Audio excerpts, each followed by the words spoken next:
اپنی ڈوبتی ہوئی سیاسی ساکھ بچانے کے لیے نیتن یاہو نے ایک اور جنگ شروع کرنے کا فیصلہ کر لیا اور اس دفعہ ایک فالس فلیگ آپریشن کا منصوبہ بنایا گیا ہے۔ یہ فالس فلیگ آپریشن کا منصوبہ کیا ہے، اس کو کس طرح شروع کیا جائے گا، اس بارے میں اظہر علی خان سے بات کرتے ہیں۔ اظہر بھائی، امن معاہدہ ہو رہا ہے، نیتن یاہو وہاں سے مائنس ہو گیا، اب اس کو عدالتوں کا سامنا کرنا ہے، وہ عدالتوں سے بچنے کے لیے، اپنی سیاسی ساکھ بچانے کے لیے ایک فالس فلیگ آپریشن کا منصوبہ بنا رہا ہے جو اسرائیل کے اندر ہی کیا جائے گا۔ یہ فالس فلیگ آپریشن کا منصوبہ کیا ہے، کب شروع کیا جائے گا، کیسے شروع کیا جائے گا اور اس کے مقاصد کیا ہیں؟ عدیل بھائی، ایک بہت بڑا اور بہت خوفناک ڈرامہ کرنے جا رہے ہیں فالس فلیگ آپریشن کے نام پہ۔ نیتن یاہو نے اس کو پلان کیا ہے اور نیتن یاہو نے کہا ہے کہ اب جنگ چھیڑنی ہے اور وہ جنگ اب اسرائیل کے اندر ہی چھیڑنی ہے۔ بہت بڑا دہشت گردی کا ایک منصوبہ ہے جو وہ بنا چکے ہیں اور اس کے لیے انہوں نے پورا ڈرامہ رچا ہے۔ سب سے پہلے انہوں نے ایک خط لکھوایا ہے شین بیت سے۔ شین بیت ان کی موساد کی طرح کی ایک ایجنسی ہے جو ان کے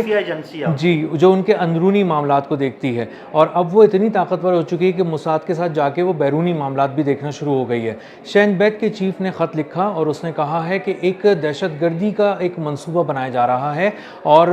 میں اس بارے میں آپ کو جو ہے وہ اطلاع دے رہا ہوں، وارن کر رہا ہوں، اور یہ جو دہشت گردی کا منصوبہ ہے یہ شاید اردن کی طرف سے کشتیوں میں کوئی آئے گا اور اس کے بعد وہ ہمارے پانیوں پہ سے گزرتا ہوا اندر آئے گا اور اس کے بعد وہ اتریں گے اندر ہمارے ساحلوں پہ اور آ کر یہاں پہ دہشت گردی کریں گے۔ اس کے بعد نیتن یاہو نے ایک طرف سے اس سے خط لکھوایا یہ، اس کے بعد جب اس کو ریسیو کیا خود ہی اس خط کو، لکھوایا بھی خود ہی اس سے اور پھر ریسیو بھی خود ہی کیا۔ اس نے خود ہی ریسیو کیا اور اس کے بعد کھول کے دیکھا تو اس نے کہا اوہو یہ تو بہت بڑا کوئی دہشت گردی کا منصوبہ ہونے جا رہا ہے۔ تو اس نے فوراً اپنے نیول چیف کو بلا کے کہا کہ بحریہ کی بہت بڑی جنگی مشقیں شروع کرو اور جو خلیج ایلات ہے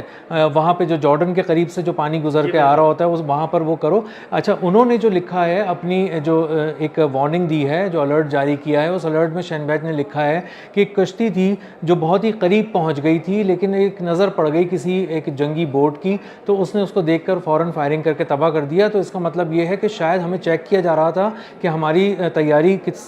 سمندر میں کس طرح کی ہے اور کیا ہم اہداف کو دیکھنے کی صلاحیت رکھتے بھی ہیں اور اس کو تباہ کرنے کی صلاحیت رکھتے بھی ہیں کہ نہیں۔ تو اس کے بعد انہوں نے جب وہ قریب آئی کشتی تو اس کو ہمارے جو جنگی جہاز ہیں اسرائیل کے انہوں نے جو فائرنگ کر کے بمباری کر کے تباہ کر دیا۔ تو اس کا مطلب یہ ہے کہ آپ ذرا ایک بڑے پیمانے پہ ان چیزوں کو دیکھیں، بحری مشقیں کریں اور اس کے بعد پوری جو ریڈینس والی جو صورتحال ہے اپنی جو نیوی کی ہے اس کو دیکھیں اور اس بات کو انشور کریں کہ پانیوں سے کوئی اندر نہ آ جائے۔ تو یہ ایک بہت ہی بھیانک منصوبہ ہے جس کو بالکل یہ، اور اس کے اندر یہ ریفرنس بھی دیا گیا کہ کہیں ایسا نہ ہو کہ 7 اکتوبر 2023 کی طرح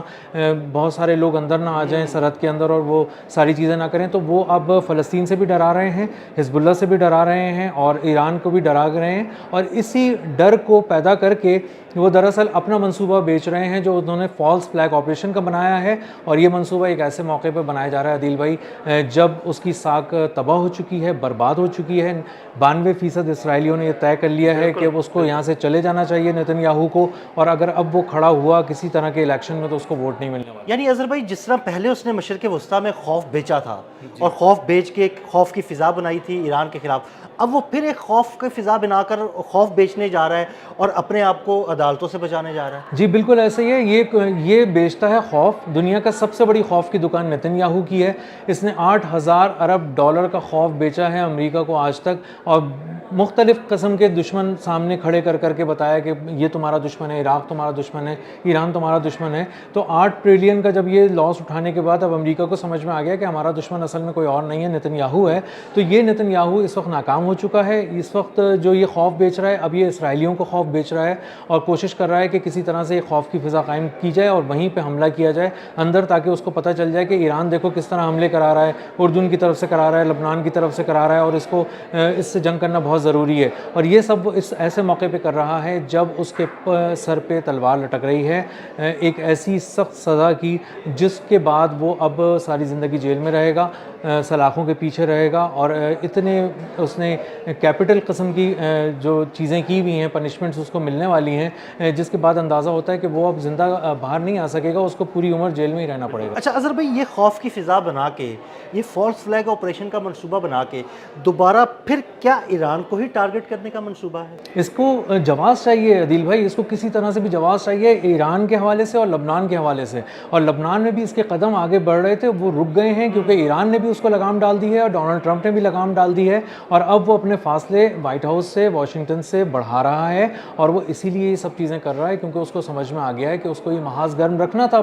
اپنی بقا کے لیے، لیکن اب وہ نہیں کر پا رہا۔ اس کے لیے بہت ضروری ہے کہ کوئی ملک آ کے کہہ دے کہ پلیز میرے پاس آ کے آگ لگا دو اپنے نام پہ، اور کسی طرح پتہ چل جائے۔ بالکل ایسا ہی ہے،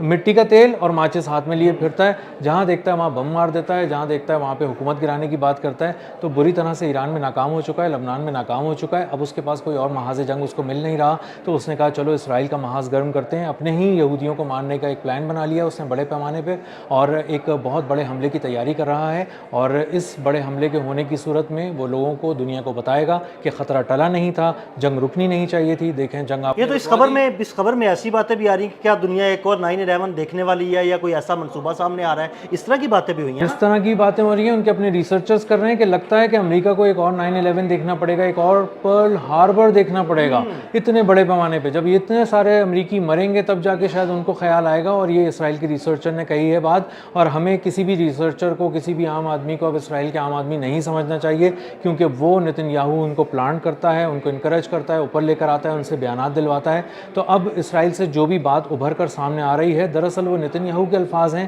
اسی کا بیانیہ ہے، اور اسی کی سازش اور اسی کا شیطانی منصوبہ۔ یعنی اس میں کچھ ایسا بھی ہو سکتا ہے کہ جو امریکن یہودی ہیں جو اس وقت اسرائیل میں آباد ہیں یا اسرائیل میں رہ رہے ہیں، کیا ان کو ہی نشانہ بنایا جائے، اور ان کو نشانہ بنانے کے بعد امریکہ کو بتایا جائے بھائی تمہارے شہری ہیں، تمہارے شہریوں کو مار دیا گیا؟ ایسا بالکل ہو سکتا ہے، یہ بالکل، اس میں کوئی دو رائے نہیں ہے۔ امریکہ سے بہت زیادہ اختلافات بڑھ چکے ہیں نتن یاہو کے، وہ کسی فالس فلیگ آپریشن میں کسی خاص قسم کے مذہب کو بھی نشانہ بنا سکتا ہے اپنے اندر، کیونکہ وہاں پہ کرسچینٹی کافی ہے، کافی کرسچنز ہیں وہاں پر، اسی طرح امریکنز بہت سارے ہیں اور دیگر قومیتوں کے بھی لوگ ہیں۔ تو اگر آپ کسی پہ وار کرتے ہیں تو یہ پورا ایک عالمی پیغام جاتا ہے، بہت ہی شدید قسم کی شاک ویوز جاتی ہیں پوری دنیا کے اندر، اور بتانے کا مقصد یہ کہ کسی بھی طرح آپ پکڑ کر گھسیٹ کر ایران کو جنگ میں دوبارہ لے آئیں، امریکہ کو دوبارہ جنگ میں لے آئیں، لبنان کے محاذ کو گرم کر دیں، تو اس کو اندازہ ہوتا ہے کہ میں پھر 6-8 مہینے اور نکال جاؤں گا۔ ورنہ اگر جس طرح سے یہ چیزیں امن معاہدے ہو رہے ہیں اور جس تیزی سے یہ لوگ آگے بڑھ رہے ہیں، اس کا تو مطلب ہے کہ جنگ ختم ہونے والی ہے، بالکل ختم ہو چکی ہے، اور اس کا دوبارہ بھڑکنے کا کوئی امکان بھی نہیں ہے ان شعلوں کے۔ تو اس کا مطلب یہ ہے کہ نتن یاہو مائنس ہو چکا ہے، اس کے برے دن آ چکے ہیں، اور اس کو اب اپنے ہی لوگوں کو مارنا پڑے گا تاکہ پتہ چل سکے دنیا کو کہ یہ کوئی بہت بڑا خطرہ تھا جس کی طرف یہ نشاندہی کر رہا تھا۔ اچھا، جس طرح اسرائیل کے اور امریکہ کے درمیان فاصلے بڑھ گئے ہیں، اگر ان فاصلوں کے درمیان اسرائیل کوئی ایسی حرکت کرتا ہے، کوئی فالس فلیگ آپریشن کرتا ہے، اور بعد میں یہ باتیں کھل جاتی ہے کہ اسرائیل نے خود کیا، تو کیا امریکہ اس پر کوئی کسی قسم کا حملہ بھی کر سکتا ہے، یا اس کو لگام ڈال سکتا ہے، یا نیتن یاہو کے خلاف کسی قسم کی کوئی کارروائی بھی ہو سکتی ہے؟ مجھے تو لگتا ہے عدیل بھائی کہ اس نے یہ جو پلاننگ کی ہے نا، انٹیلیجنس ایجنسیز کو بھی ابھی ان چیزوں کا پتہ چل گیا ہے، اور اس کے بعد اس کو بہت ہی کوئی شٹ اپ کال کسی طرح کی آئے گی، اور اس کو محدود کیا جائے گا، اور اس کو بتایا جائے گا کہ تم جو کچھ بھی کر رہے ہو اپنے یہودیوں کے ساتھ کرنا، ہمارے لوگوں کے ساتھ نہیں کرنا، اور کوئی ایسا پیغام نہیں دینا جس کے نتیجے میں تم ہماری گردن کو پھنسا کر امریکہ ایران کی طرف لے کر جاؤ یا لبنان کے محاذ کی طرف لے کر جاؤ، تو ہم اب تمہارے کسی فعل کے ذمہ دار نہیں ہیں، تمہیں جو کرنا ہے اپنے لوگوں کے ساتھ کرو، انہی کو مارو، انہی پہ حکمرانی کرو، انہی کو پیسو، لیکن ہمارے اگر ایک شہری کو بھی معمولی سی خراش آئی تو تمہیں چھوڑیں گے نہیں۔ بہت شکریہ اظہر بھائی نے اس سارے منصوبے کا کچا شٹا کھول کے رکھ دیا۔ مزید اپڈیٹس کے لیے میں فالو کرتے رہے ہیں عدیل احمد اور اظہر علی خان کو اجازت دیجیے گا۔ اللہ حافظ۔